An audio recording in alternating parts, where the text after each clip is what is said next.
सर्वनाम के 6 भेद कौन कौन से होते हैं? तो ध्यान रखना, सर्वनाम है उसके भेद होते हैं आपके 6 भेद होते हैं। निजवाचक सर्वनाम,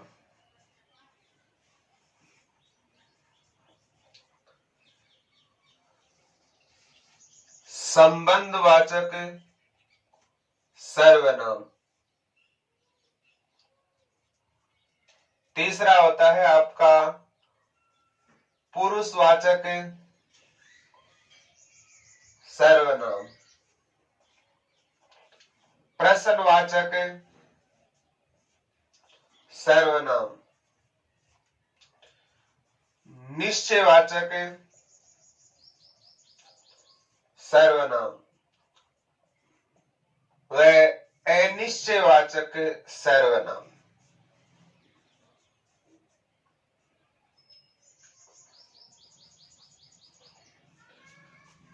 तो सर्वनाम के 6 भेद होते हैं, निजवाचक, संबंधवाचक, पुरुषवाचक, प्रश्नवाचक, निश्चयवाचक और आपका अनिश्चयवाचक। तो सबसे पहले हम पढ़ेंगे आपका निजवाचक सर्वनाम कि निजवाचक सर्वनाम किसे कहा जाता है।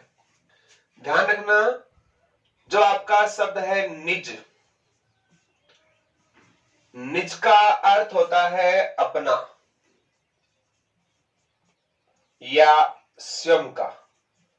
तो निज शब्द है उसका शाब्दिक अर्थ होता है अपना या स्वयं का। तो ऐसे सर्वनाम शब्द जिनका प्रयोग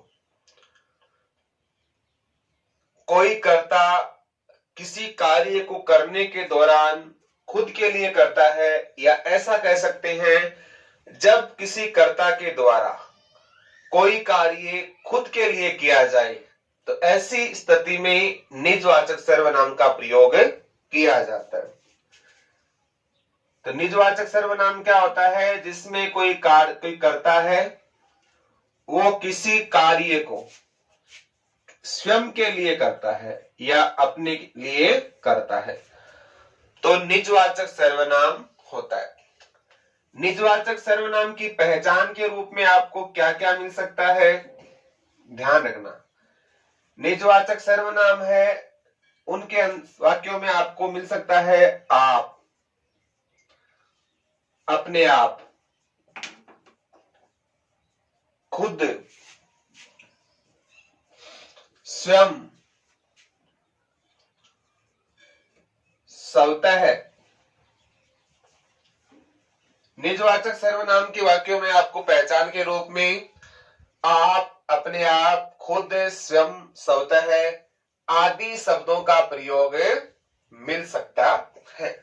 तो ध्यान रखना, कर्ता होता है, मान लो मैं बोल रहा हूं, बोलने वाला क्या होता है? वक्ता, और सुनने वाला क्या होता है? श्रोता। तो जब कोई वक्ता किसी कार्य को स्वयं कर रहा है, स्वयं के लिए कर रहा है, तो ऐसी कंडीशन में निजवाचक सर्वनाम होता है। जैसे आप है, आप सर्वनाम का प्रयोग पुरुषवाचक में भी होता है, मध्यम पुरुष और आपका अन्य पुरुष, और आपका प्रयोग निजवाचक में भी होता है। आपका प्रयोग जब किसी सामने वाले व्यक्ति के लिए करते हो तब तो होता है मध्यम पुरुष। जैसे आपने कहा आप पढ़ो, मध्यम पुरुष है। अगर आपका प्रयोग किसी तीसरे व्यक्ति के लिए करते हो तब आपका अन्य पुरुषवाचक। जैसे कहा मोदी भारत के प्रधानमंत्री है और आपने देश हित अनेक काम किए, तो इस वाक्य में जो आपने शब्द है वो किसके लिए है? मोदी के लिए। तो आपने का प्रयोग किसी थर्ड पर्सन के लिए होता है तो आपका अन्य पुरुष होता है। और जब आपका प्रयोग खुद के लिए किया जाए, ऐसी स्थिति में वह निजवाचक सर्वनाम में आएगा। जैसे मान लो सेंटेंस आ गया, आप भला तो जग भला, आप भला तो जग भला। पूछ लिया जाए कि आप शब्द है, इसमें सर्वनाम कौन सा है, तो ध्यान रखना ये आप किसके लिए प्रयोग हुआ है? खुद के लिए। आप भला, आप यानी खुद के लिए आया है। तो इसमें आपका कौन सा सर्वनाम है? निजवाचक सर्वनाम। जैसे ऑलमोस्ट हम घरों की चर्चा करते हैं तो पति पत्नियों में अक्सर झगड़े होते रहते हैं, और जब भी पति पत्नी में झगड़े होते हैं तो पत्नी का पहला हमेशा वो यही कहती है, काम से जी चुराने का बहाना बनाती है। जैसे मान लो झगड़े हुए तो वो पहले क्या कहेगी, आज मैं खाना नहीं बनाऊंगी, और पति उसकी समझाता है कि पगली तू नहीं बनाएगा तो कौन बनाएगा, बच्चे भूखे रह जाएंगे, लेकिन जिद पर अड़ जाती है। अब जिस पति को बेचारे को बनाना आता है वो बना लेता है, वो कहता है कोई बात नहीं है, मैं अपना खाना स्वयं बना लूंगा, मैं अपना खाना स्वयं बना लूंगा। तो यहां पर खाना बनाने का कार्य उस व्यक्ति के लिए, खुद के लिए किया जा रहा है। तो ऐसी कंडीशन में भी कौन सा सर्वनाम है आपका? निजवाचक सर्वनाम। तो मैं अपना खाना स्वयं बना लूंगा। पत्नी हार मानने वाली होती तो इतनी जल्दी हार मानने वाली थोड़ी होती है, वो सोचती है मेरी दाल तो नहीं गली, अब क्या करे। फिर वो कहती है मुझे यहां पर नहीं रहना है, मैं जाऊंगी यहां से अपने मायके। पति सोचता है बेचारी जाएगी कहीं रास्ते में गुम जाएगी, है ना, तो उसका ध्यान मैं तो छोड़ के आ जाऊंगा, लेकिन वो भी हटी होती है, नहीं मानती। वो कहती है मैं अपने मायके स्वयं खुद चली जाऊंगी, मैं अपने मायके खुद चली जाऊंगी। यहां पर वह है, जा रही है, अपने आप जा रही है, तो मैं अपने मायके खुद चली जाऊंगी। तो यहां भी कौन सा सर्वनाम है आपका? निजवाचक सर्वनाम। ये सारी परेशानियां हर व्यक्ति को जीवन में उठानी पड़ती है, और इन परेशानियों को देने वाला कोई दूसरा नहीं होता है, ये सारी परेशानी इंसान अपने आप ही क्रिएट करता है। तो उसने अपने आप सारी परेशानी मोल ली, उसने अपने आप सारी परेशानी मोल ली। तो परेशानियों के पीछे जिम्मेदार कौन है? खुद है, अपने आप। तो ऐसी कंडीशन में भी आपका निजवाचक सर्वनाम होगा। जैसे विद्यार्थी अपना गृह कार्य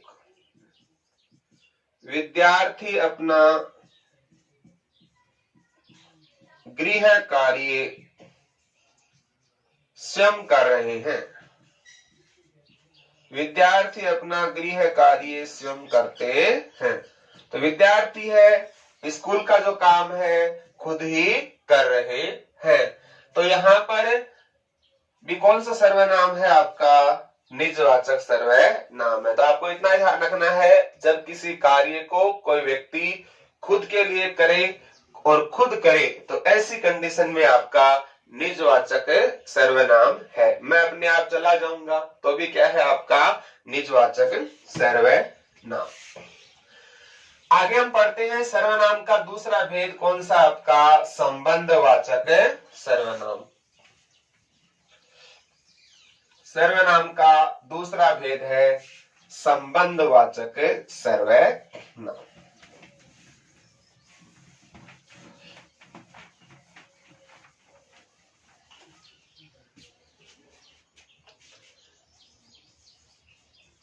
संबंधवाचक सर्वनाम क्या होता है? तो ध्यान रखना, संबंधवाचक सर्वनाम में कोई दो वाक्य है या संज्ञा, सर्वनाम व क्रियापदों का, संज्ञा, सर्वनाम व क्रियापदों का आपस में संबंध व्यक्त किया जाता है, आपस में संबंध व्यक्त किया जाता है।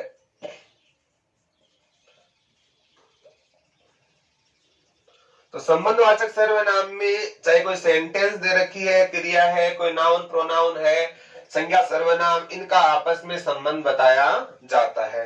तो जहां पर दो चीजों का आपस में संबंध इंडिकेट करते हैं तो संबंधवाचक सर्वनाम होता है। इसमें आने वाले शब्द आते हैं, जैसे मान लो दो पेड़ में आते हैं, जोड़ों में, जैसे जो के साथ क्या आता है, सो, जैसा के साथ वैसा, जितना उतना, जिसकी उसकी, जेते तेते आदि शब्दों का प्रयोग किया जाता है। अगर हम सेंटेंस के रूप में देखते हैं, जिसकी लाठी उसकी भैंस, जिसकी लाठी उसकी भैंस। लाठी और भैंस आपके क्या है, संज्ञा पद है, और जिसका जिसकी और उसकी, इन दोनों को जोड़ने के लिए हम क्या कर रहे हैं, संबंध बताने के लिए इनका प्रयोग कर रहे हैं। जिसकी लाठी उसकी भैंस, जैसी करनी वैसी भरनी, जैसी करनी वैसी भरनी। तो करना और भरना ये आपस में क्या है, क्रिया, और इन क्रियाओं का संबंध बताने के लिए हमने किसका यूज किया, जैसी और वैसी। तो ये क्रियाओं का भी आपस में क्या बताते हैं, संबंध बताते हैं। जैसे सेंटेंस है, जितना गुड़ डालोगे उतना मीठा होगा, जितना गुड़ डालोगे उतना मीठा होगा, जितना गुड़ डालोगे उतना मीठा होगा। तो जितना और उतना, इनके द्वारा सेंटेंस को जोड़ा जा रहा है। जेते पांव पसारिए तेती लंबी सोर, जेते पांव पसारिए तेते लंबी सोर। इसका मतलब होता है इंसान को उतने ही पैर पसारने चाहिए जितनी उसकी चद्दर हो। जेते और तेते। जैसे एग्जाम पूछा गया था, जल में बसे कुमुदनी, जल में बसे कुमुदनी,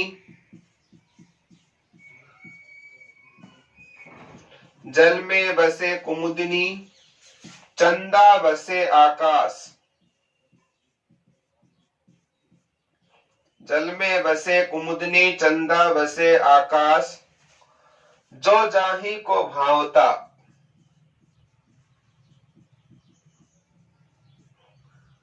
जो जाही को भावता, सो ताही के पास।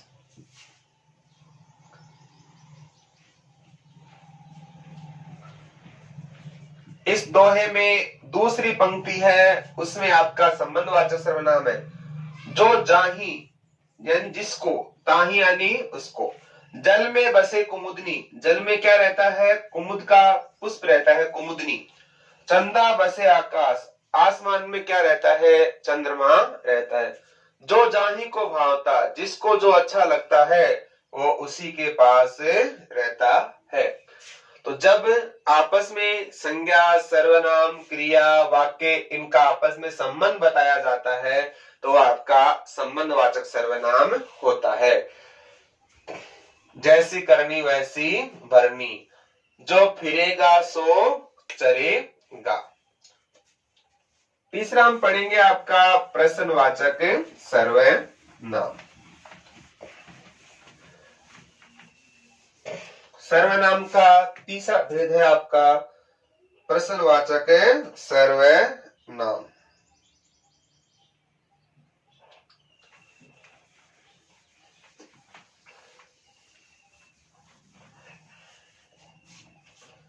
सर्वनाम का तीसरा भेद प्रश्नवाचक सर्वनाम। प्रश्नवाचक सर्वनाम क्या होता है, जो किसी व्यक्ति, वस्तु घटना व्यापार आदि के विषय में, जो किसी व्यक्ति वस्तु घटना व्यापार आदि के विषय में प्रश्न का बोध करवाते हैं। तो किसी व्यक्ति वस्तु घटना व्यापार आदि के विषय में प्रश्न का बोध हो, वो आपका प्रश्नवाचक सर्वनाम में होता है। ध्यान रखना, प्रश्नवाचक सर्वनाम जो होता है उन वाक्यों के अंत में क्या लगा होता है? प्रश्न सूचक चिन्ह, साइन ऑफ इंट्रोगेशन।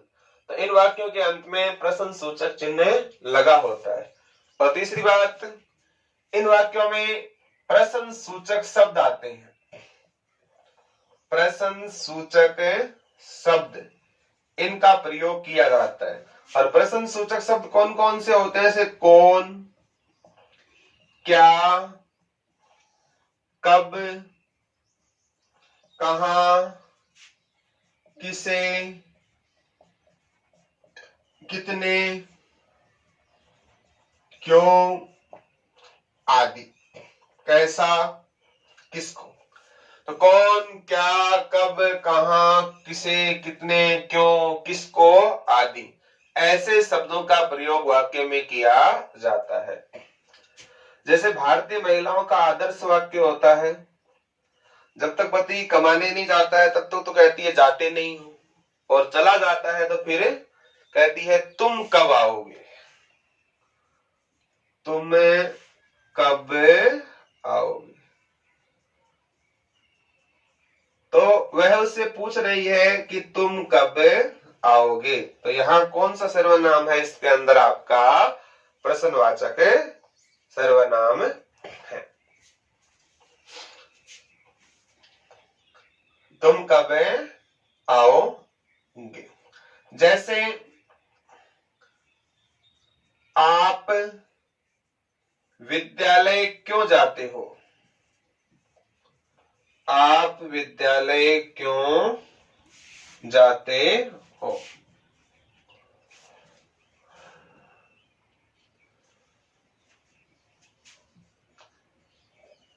कल तुम्हारे घर कौन आया? कल तुम्हारे घर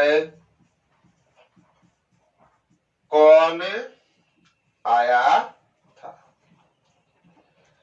इतनी रात को तुम किससे बातें कर रही हो? तुम्हारे साथ बाजार में कौन खड़ा था? तुम्हारे कितने बच्चे हैं? तुम कहां रहती हो? तो अनेक प्रश्न है, हमें आए दिन सुनने को मिलते हैं। तो अगर किसी वाक्य के अंत में किसी व्यक्ति वस्तु घटना व्यापार इत्यादि के विषय में प्रश्न का बोध हो तो प्रश्नवाचक सर्वनाम होता है, और इन वाक्यों के अंत में आपका प्रश्न सूचक चिन्ह होता है। कौन, क्या, कब, कहां, किसे, कितने, क्यों आदि। ध्यान रखना, अगर किसी वाक्य के अंत में प्रश्न सूचक चिन्ह नहीं है तो ऐसी कंडीशन में वहां आपकी स्थिति विस्मयादि बोधक भी हो सकती है। कैसे? जैसे अगर मान लो कोई एक लड़का और एक लड़की दोनों किसी गार्डन में बैठे, एक बुजुर्ग व्यक्ति उसके पास आता है, उस लड़के से पूछता है, बेटा यह क्या लगती है? यह क्या लगती है? अब यहां पर बुजुर्ग द्वारा पूछा गया प्रश्न है, यह क्या लगती है। वो उसका रिलेशन जानना चाहता है कि वो दोस्त है, बहन है या अन्य कोई रिश्ता है। ये क्या लगती है? तो यहां किसका भाव है? प्रश्न का भाव है।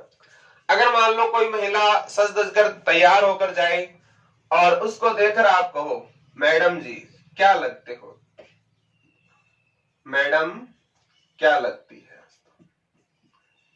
ऐसी कंडीशन के अंदर ये फिर आपका कैसा भाव हो जाएगा? मैडम क्या लगती है।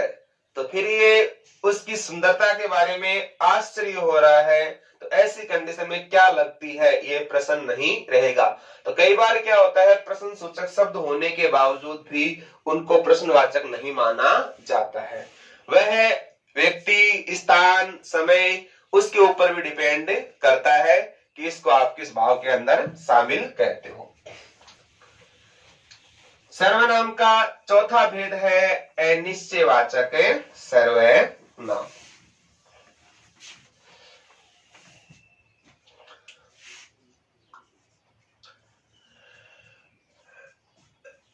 अनिश्चयवाचक सर्वनाम। अनिश्चयवाचक सर्वनाम वे होते हैं जो किसी व्यक्ति,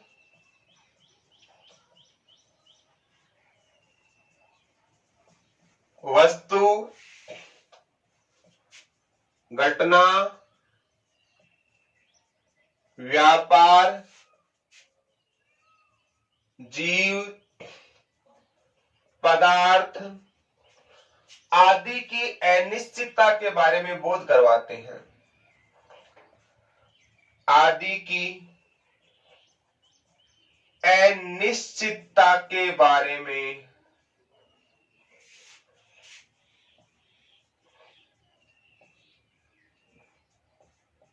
बोध करवाते हैं। ऐसे सर्वनाम जो किसी व्यक्ति, वस्तु, स्थान, घटना, व्यापार, जीव, पदार्थ आदि की अनिश्चितता के बारे में बोध करवाते हैं, उन्हें अनिश्चयवाचक सर्वनाम कहा जाता है। इसके अंदर जो आते हैं वो शब्द आते हैं जैसे कोई, किसी, कुछ, किन्हीं, कहीं आदि शब्दों का प्रयोग किया जाता है। कोई, किसी, कुछ, किन्हीं, कहीं आदि शब्दों का प्रयोग जहां करते हैं वो अनिश्चयवाचक सर्वनाम होता है। कभी भी आ सकता है इसमें, कभी। जैसे आप कोचिंग से घर जाते हो, आपको भूख लगी होती है, मम्मा से कहते हो मम्मा खाना खाना है, आपकी मम्मी कहती है बेटा कुछ भी खा ले, कुछ भी खा ले। अब आप ये बताओ, कुछ भी खा ले, आपको ये बताया गया कि क्या खाना है, खाने वाली वस्तु है, क्या खाना है वो आपके सामने क्या है, अनिश्चित है। कुछ भी खा ले, आप घर में कुछ भी खा सकते हो, चाउमीन खा सकते हो, बर्गर खा सकते हो, खाना खा सकते हो, फल फ्रूट खा सकते हो, कुछ भी। जैसे आप खाने के बाद में आराम से घर पर दोपहर में सोते हो, अचानक दरवाजे की बेल बजती है और मम्मी कहती है बेटा देखो कोई आया है, कोई आया है। आप बता सकते हो कि व्यक्ति आया है, कोई आया है। आने वाला व्यक्ति कौन है, लड़का है, लड़की है, महिला है, बुजुर्ग है या अन्य कोई। कोई आया है तो आने वाले व्यक्ति की निश्चितता नहीं है। तो जब इनके बारे में अनिश्चितता का बोध हो, जैसे आपने चाय रखी और कुछ देर बाद में देखते हो आपको लगता है चाय में कुछ गिर गया है, चाय में कुछ गिर गया है। अब चाय में क्या गिरा है या आप बता सकते हो, क्या चाय में कुछ गिर गया है, मक्खी गिरी है या कोई अंदर कुछ अन्य कोई जीव गिरा है, चाय में कुछ गिर गया है। जैसे मान लो भारतीय महिलाओं में खास आदत होती है, पति कहीं रात भर फंस गया हो, काम की वजह से घर पे नहीं आ पाया हो और अचानक वो दूसरे दिन सुबह घर जाता है, तो महिलाओं का पहला वाक्य यही होता है तुम जहां आए हो वहां चले जाओ, या कहती है तुम कहीं भी जाओ, तुम कहीं भी जाओ।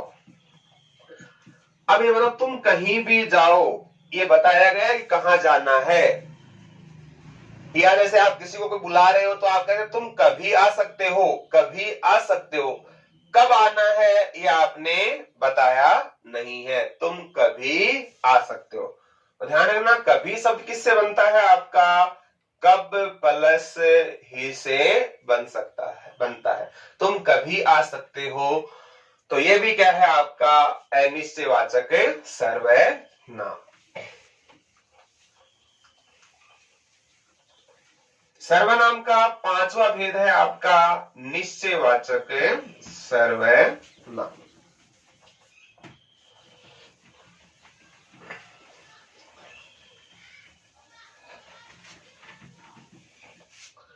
पांचवा भेद है अनिश्चय के बाद में निश्चयवाचक सर्वनाम। निश्चयवाचक सर्वनाम क्या होता है, वे सर्वनाम जो किसी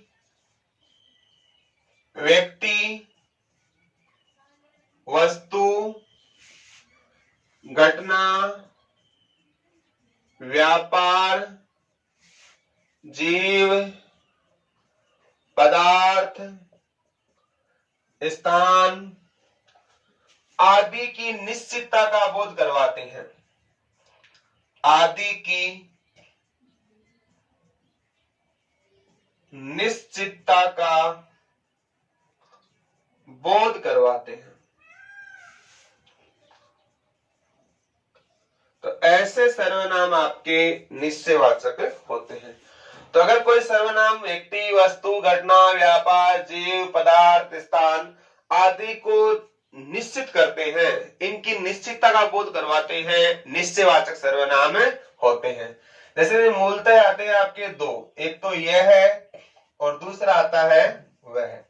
यह से आप क्या बना सकते हो, इस, और वह से क्या बना सकते हो, उस। यह से क्या बन सकता है आपका ये, और वह से क्या बन सकता है वे। इससे बना सकते हो आप इसे, इसको, इसने। उससे बना सकते हो उसे, उसको, उसने, उससे, इससे।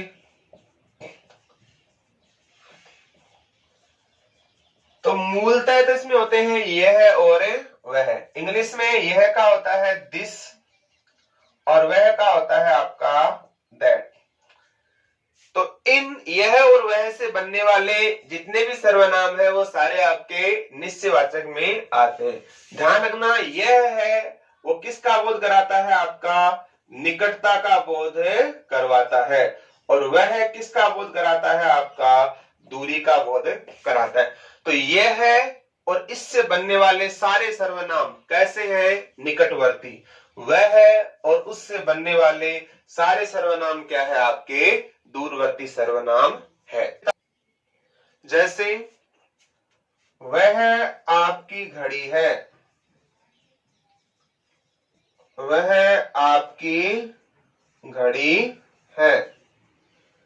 यह मेरा घर है, वह आपकी घड़ी है, यह मेरा घर है।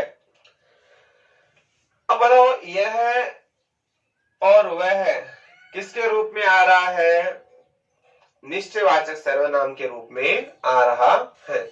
तो वह आपकी घड़ी है, यह मेरा घर है, यहां तो क्या है आपका निश्चयवाचक सर्वनाम। अगर हम इसी सेंटेंस को चेंज कर देते हैं, जैसे वह घड़ी आपकी है, अगर आपने इसको इस प्रकार से बना दिया, या यह घर मेरा है, यह घर मेरा है, तो फिर ये आपका, हमने केवल शब्दों का हेर फेर किया, क्रम चेंज किया। ऐसी कंडीशन में फिर ये आपका क्या बन जाएगा, सार्वनामिक या संकेतवाचक विशेषण।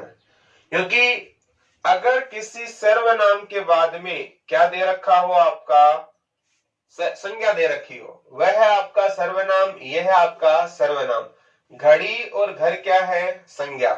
तो अगर किसी सर्वनाम के बाद में संज्ञा दे रखी हो तो फिर वो आपका सर्वनाम नहीं रहता है, वो क्या बन जाता है? सार्वनामिक विशेषण। इसके बारे में हम जब विशेषण पढ़ेंगे तब चर्चा करेंगे कि जब किसी सर्वनाम का प्रयोग किसी संज्ञा शब्द की विशेषता बताने के लिए करते हैं उसे क्या कहते हैं? सार्वनामिक विशेषण।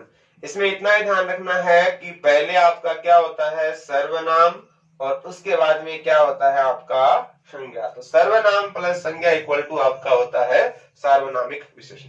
तो यहाँ देखो वह है और यह है, सर्वनाम तो है लेकिन उसके बाद में आपकी और मेरा, ये भी क्या है? आपके सर्वनाम। तो यह है और वह है, यहाँ तो क्या है? निश्चयवाचक सर्वनाम, और यहाँ आपका क्या है? सार्वनामिक विशेषण। तो वह है आपकी घड़ी है, यह है मेरा घर है। जैसे मान लो सेंटेंस आ गया, सामने जो खेत दिखाई दे रहा है, सामने जो खेत दिखाई दे रहा है,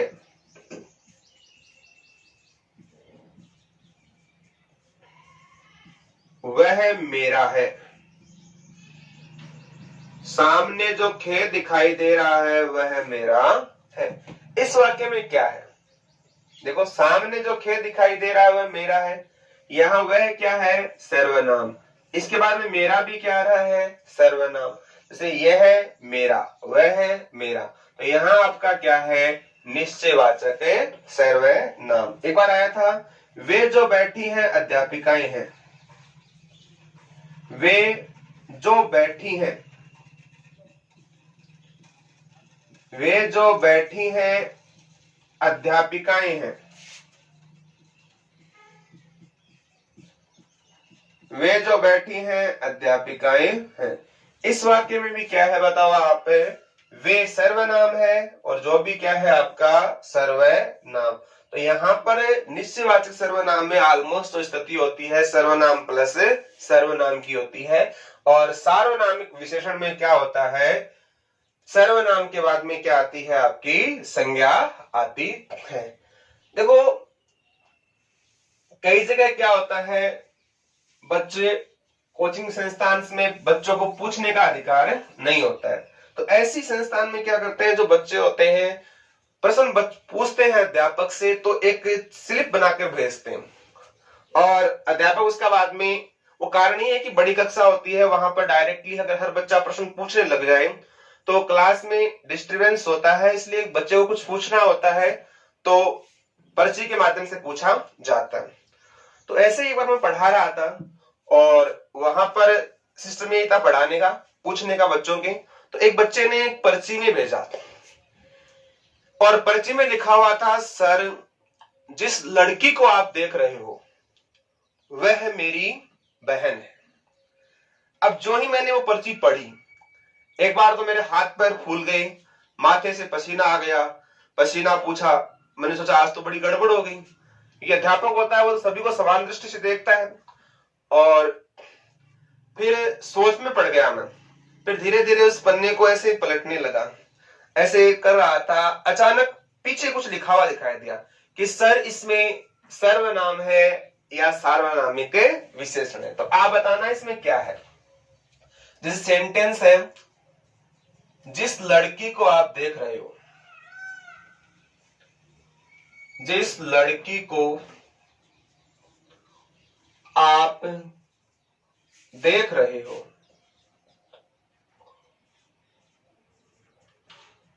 वह मेरी बहन है। इस वाक्य में निश्चयवाचक सर्वनाम है या सार्वनामिक विशेषण है? देखो, वह आपका क्या है? निश्चयवाचक सर्वनाम। वह के बाद में मेरी क्या आ रहा है? सर्वनाम। तो देखो, यहां भी वह है आपकी, यह है मेरा, वे जो, वह मेरा, तो वह है मेरी। यहां पर सर्वनाम के बाद में सर्वनाम आ रहा है, यह तो आपका हो जाएगा निश्चयवाचक सर्वनाम। और इधर देखो, वह घड़ी, यह है घर, सर्वनाम प्लस संज्ञा। तो जिस क्या है आपका? सर्वनाम, और लड़की क्या है? संज्ञा। तो सर्वनाम प्लस संज्ञा इक्वल टू क्या बन जाएगा आपका सार्वनामिक विशेषण बन जाएगा। तो ये अंतर होता है कई बार निश्चयवाचक सर्वनाम और एग्जाम में जो प्रश्न पूछते हैं वो ऑलमोस्ट यहीं से पूछे जाते हैं। तो ये आपका है निश्चयवाचक सर्वनाम।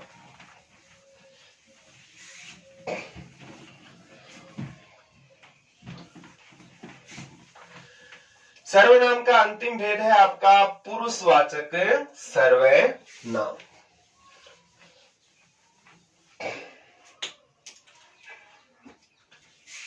सर्वनाम का छठा भेद है आपका पुरुषवाचक सर्वनाम। अब देखो पुरुष कितने होते हैं, पुरुष 3 होते हैं आपके। कौन कौन से? एक तो होता है आपका उत्तम पुरुष,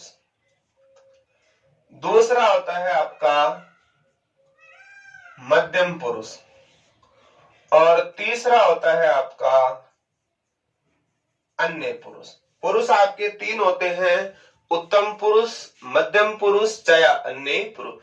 तीनों लैंग्वेज हिंदी, इंग्लिश और संस्कृत तीनों में ही 3-3 पुरुष माने जाते हैं। हिंदी में तो होता है उत्तम, मध्यम और अन्य, ये होता है आपका हिंदी में। अगर हम बात करें इंग्लिश की, तो इंग्लिश में आपका होता है फर्स्ट पर्सन, सेकंड पर्सन और आपका थर्ड पर्सन। और संस्कृत में होता है आपका प्रथम पुरुष, मध्यम पुरुष और आपका उत्तम पुरुष। तो संस्कृत में होता है प्रथम पुरुष, मध्यम पुरुष और आपका उत्तम पुरुष। तो संस्कृत में भी आपके 3 होते हैं। अब देखना हिंदी में उत्तम पुरुष क्या होता है। मैं आपको पढ़ा रहा हूं, बोल रहा हूं, मैं क्या हूं? वक्ता, बोलने वाला। आप मेरी बात सुन रहे हो, आप क्या हो? श्रोता। तो सुनने वाला होता है श्रोता और बोलने वाला क्या होता है? वक्ता। अब मान लो उत्तम, मैं बोल रहा हूं, तो मैं क्या हूं? वक्ता। और वक्ता को बोलते हैं इंग्लिश में स्पीकर, SPEAKER, यानी बोलने वाला। स्पीकर होता है आपका बोलने वाला। आप मेरी बात सुन रहे हो, तो आप क्या हो? श्रोता। श्रोता को बोलते हैं ऑडियंस, AUDIENC। ऑडियंस क्या होता है? सुनने वाला। मैं बोल रहा हूं, वक्ता हूं, आप सुन रहे हो, श्रोता हो। तो अगर कोई वक्ता जिन सर्वनाम शब्दों का प्रयोग खुद के लिए करता है या खुद किसी कार्य को करने में शामिल होता है, तो ऐसी कंडीशन में कौन सा पुरुष होता है? आपका उत्तम पुरुष। और जब कोई काम कौन करता है? श्रोता करता है। सुनने वाला व्यक्ति किसी कार्य को कर रहा है या उसके द्वारा किसी कार्य को करवाया जा रहा है, तब मध्यम पुरुष। और अन्य क्या होता है? न तो किसी कार्य को वक्ता करता है और न क्या होता है? श्रोता। इन दोनों को छोड़कर, वक्ता और श्रोता को छोड़कर किसी कार्य को अन्य व्यक्ति के द्वारा संपादित किया जाता है, वो आपका अन्य पुरुष होता है। जैसे आप अंग्रेजी में जानते हो, फर्स्ट पर्सन में कौन से होते हैं? आई और वी। सेकंड पर्सन में क्या होता है आपका? यू। और थर्ड पर्सन में इंग्लिश में क्या आता है आपका? ही, सी, इट और दे एंड एनी नेम। ठीक है। आई का मतलब होता है मैं, और वी का मतलब होता है हम, यू का मतलब होता है तुम या आप, ही सी का मतलब होता है वह है, इट का मतलब होता है यह है, दे का मतलब वे, एनी नेम किसी का भी नाम हो सकता है, जैसे मोनिका, रमेश, किसी का भी नाम ले सकते हो आदि। तो आई और वी। फर्स्ट प्रश्न में मैं और हम। अब मैं और हम से आप कितने बना सकते हो? मैं से क्या बना सकते हो आप?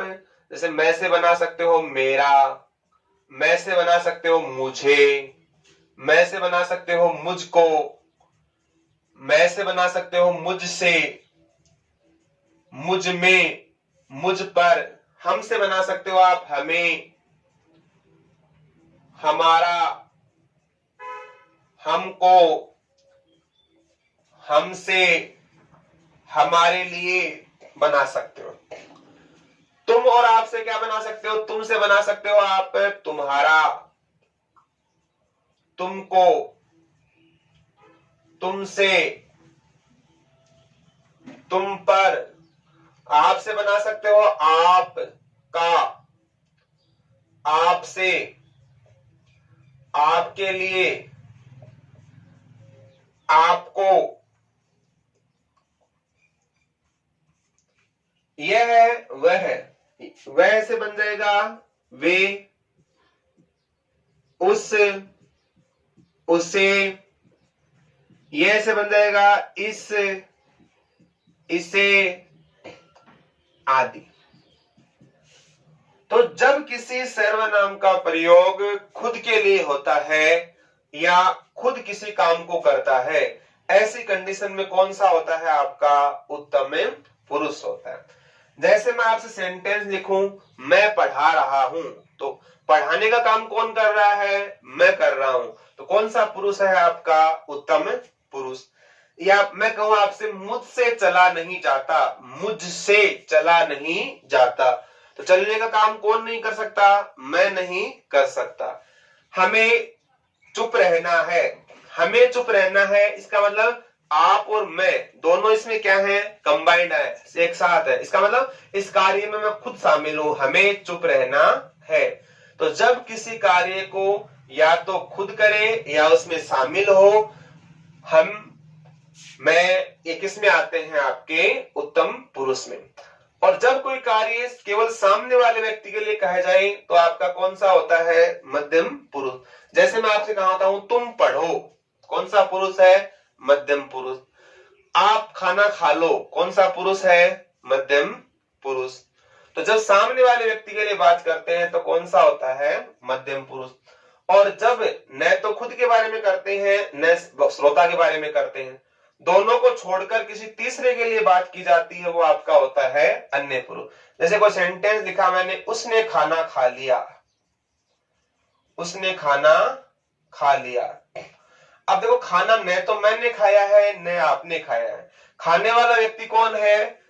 वक्ता और श्रोता को छोड़कर है। मैंने कहा वह रो रही है, वह रो रही है, न तो मैं रो रहा हूं न आप रो रहे हो। रोने वाला व्यक्ति क्या है? तीसरा। तो जब किसी थर्ड पर्सन के बारे में बात करते हैं तो कौन सा सर्वनाम होता है? आपका अन्य पुरुष सर्वनाम होता है।